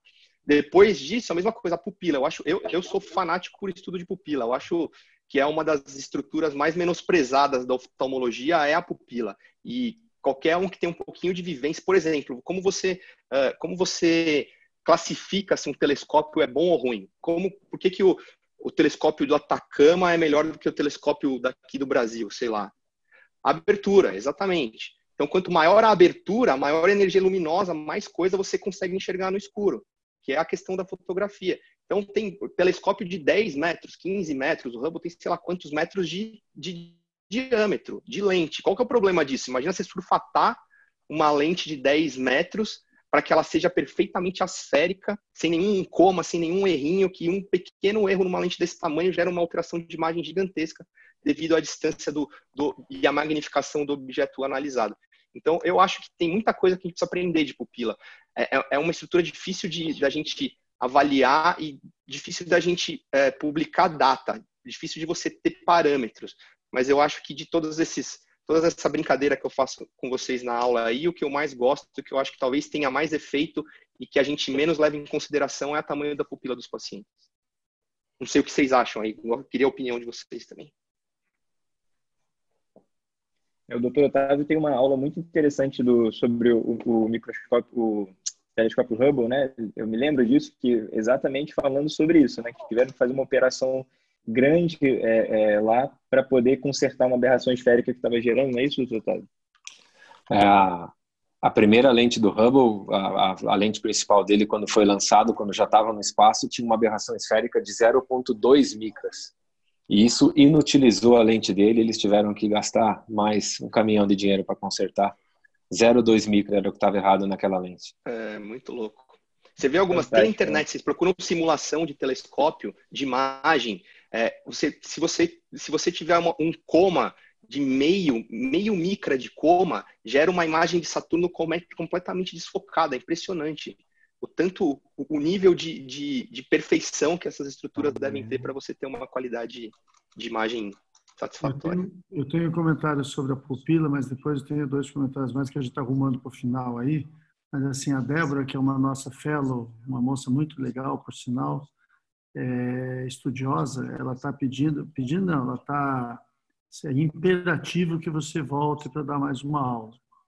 Aí tem uma outra menina amiga nossa que você vai entender, ela ficou super aliviada em ver que a lente tórica tua não tinha 3 pontinhos.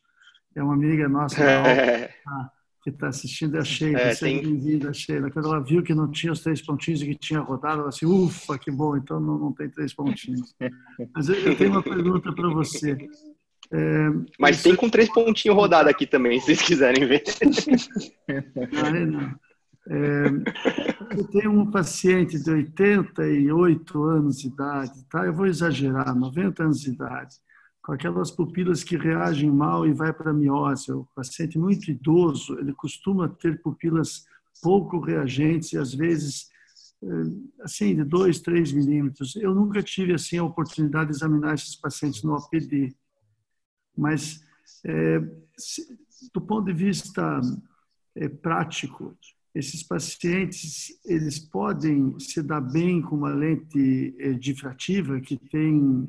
Você sente que esses pacientes acabam aproveitando a parte difrativa num paciente muito idoso assim, ou você é mais ou menos no meu time, assim, que quando o paciente chega nessa idade, a ideia é ir mais para uma refrativa mesmo, para uma lente um pouquinho mais monofocal? O que acontece nesses pacientes muito idosos e com pupilas pequenas é a questão da sensibilidade ao contraste. Então, pensa que eles já têm células fotossensoriais que já não funcionam tão bem e, além disso, eles têm uma abertura pequena, então entra pouca luz. Então, aí o problema é mais a questão de sensibilidade ao contraste. Isso eu vejo bastante. Eu não acho que é uma contraindicação absoluta, mas eu acho que o paciente tem que estar bem ciente que, para ter uma visão satisfatória de perto, ele precisa ter um foco de luz, então ele precisa explicar. Eu adoro medidas comportamentais para pacientes insatisfeitos, principalmente visão de perto, com lentes difrativas. A grande maioria desses pacientes, se você melhora a questão de contraste do ponto de vista simplesmente de pôr uma luz por trás para o paciente ler, ao invés dele ler com foco na frente, atrás do livro, coloca um foco de luz atrás, igual a gente usa no Greens. Isso você mostra para ele no consultório, o paciente percebe na hora que ele enxerga. O problema não é que ele não enxerga, é simplesmente que está escuro. Então, não acho que é uma contraindicação absoluta, mas eu acho que é algo importante de se explicar para o paciente. Seria uma aula totalmente além da de hoje, mas a questão de visão de perto, eu nunca prometo com essas lentes que o paciente vai ficar sem óculos nenhum de perto, porque depende muito do que o paciente quer. Mulher, idosa, às vezes gosta de fazer um crochê, ou gosta de fazer uma costura, essa paciente talvez não enxergue. Eu já tive problema com uma paciente que não conseguia fazer a cutícula, e porque com a lente, que não enxergava a cutícula, mas ela era J1, não é que ela não enxergava a cutícula, ela não tinha contraste suficiente para ver a pelinha da cutícula, que é bege claro, em relação à carne da unha, que é bege um pouquinho mais escuro. Então, esses são as típicas sinais de paciente que tem baixa sensibilidade ao contraste e que a gente não consegue pegar nos exames, como a gente estava falando. Muito bem. O Ivan, assim, ó, eu vou tomar a liberdade aqui, porque assim, ó, a gente já está mais de 1 hora e pouco, eu sei que imagino que você deve estar cansado, né, de falar, e a gente tem assim, ó, a Débora, que ela não cansa de mandar mensagem aqui, dizendo que ela já viu uns 6 tópicos aqui de aulas diferentes para você dar para gente. Então, assim, realmente, essa foi a aula que eu mais aproveitei, assim, aproveitei todas que eu já vi sua, mas realmente você é muito didático. Então, eu não vi nenhuma outra pergunta aqui na tela, alguma coisa. Então, eu vou deixar aí para a gente acumular perguntas e te fazer em uma outra oportunidade, se a gente puder marcar. Não, beleza. Tem uma pergunta aqui que eu acho legal, vou responder em 1 minutinho aqui. Doutor, acha que no futuro o cálculo biométrico será obrigatório o tamanho pupilar? Você não precisa esperar o futuro, você pode fazer isso hoje em dia já, na verdade. Você pode analisar no APD, por exemplo, você correlacionar, igual eu mostrei, o eixo que você quer corrigir do cilindro do seu astigmatismo baseado no tamanho da pupila do paciente. Você pode, por exemplo, no Pentacam, se você não quer usar o APD, você pode ver o tamanho da pupila do paciente no Pentacam e usar o EKR do Holaday Report relacionado àquele tamanho da pupila. O paciente tem 3, você usa 3. Na verdade, sempre um pouquinho mais do que o tamanho da pupila, se for pensar que você está convergindo raios dentro da câmara anterior. Mas se você tem 3.2, usa 3,5. Por aí vai. Não para usar os valores têm que ser centrais, mas para usar o eixo do astigmatismo, por exemplo, dá para você fazer isso sim. Mas os valores do cálculo biométrico, eles são todos baseados em áreas pequenas centrais. Então, você ficar modulando muito isso, na verdade, você perde o valor base, assim, você perde a constante do cálculo e aí dá um pouquinho de problema. O OPD, ele dá uma força da área pupilar, né? Se a gente quiser ter o APP, se eu não me engano, ele tem o SCCP, né? Que é o Estimated Corneal Power, e o APP, que é onde é o diâmetro pupilar, não é isso, Ivan? Você chega a usar esse poder? Não, eu não uso. Eu uso só os valores do biômetro. E não é porque a gente não tem evidência que isso é o típico trabalho que deveria ser feito. A gente tem alguns protocolos de uso dele, principalmente em pacientes pós-refrativa ou RK, mas assim, para um paciente normal eu não usaria para ninguém. O que você pode fazer no máximo, assim, um paciente que tem uma córnea muito irregular, você quer comparar a medida do biômetro com o APP para ver se essa medida do biômetro não pegou uma área muito específica que está mais convergente ou divergente, mais curva ou mais plana. Isso você pode fazer, mas só como do ponto de vista comparativo. Pegar o valor do OPD e colocar na fórmula biométrica, eu não faço em nenhum paciente. Bom, então, doutor Hamilton, se o senhor quiser, como o senhor sempre fala, né, o senhor que despede, né, mas assim, o senhor brinca que o senhor é um pouquinho mais velho, né, mas, quero deixar minhas palavras aqui. Ivan, muito, muito obrigado pela disponibilidade. Você foi super, assim, nossa, foi muito fácil chegar até você, então, assim, mostra o quanto que você é uma pessoa humilde, sabe demais sobre um monte de assuntos. Então, muito obrigado mesmo. Vou cobrar aí, em nome de todo mundo aqui do Corpo Clínico, uma segunda aula aí pra gente, tá certo? Doutor Hamilton, se eu quiser... Realmente, nós ficamos todos muito impressionados, nos parabéns. Seja bem-vindo sempre e volte. O Felipe vai tentar organizar com você uma segunda aí, tá bom? Agradeço a todos vocês. Foi um prazer e